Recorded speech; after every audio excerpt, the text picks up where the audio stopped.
Beberapa hari yang lalu, saya dapat pertanyaan dari seorang teman. Dra, reksadana pendapatan tetap gue kok hari ini turun ya? Bukannya reksadana pendapatan tetap tuh harusnya naik terus ya?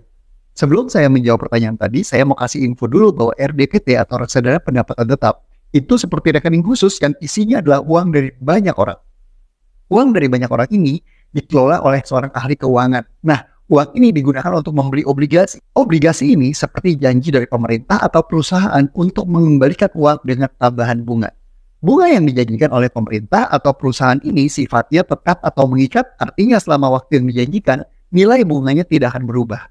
Jadi RDPT ini mirip dengan keranjang yang isinya uang dari banyak orang, dan uang itu dikelola dengan membeli surat utang pemerintah atau perusahaan untuk mendapatkan keuntungan. Sebagai sebuah sarana investasi, maka para pemilik modal atau investor pasti akan membandingkan dengan investasi yang aman, yaitu biasanya dibandingkan dengan deposito. Ketika suku bunga deposito naik, maka seorang investor akan memilih menaruh uangnya di deposito dibandingkan RDPT karena risiko di deposito dianggap lebih rendah.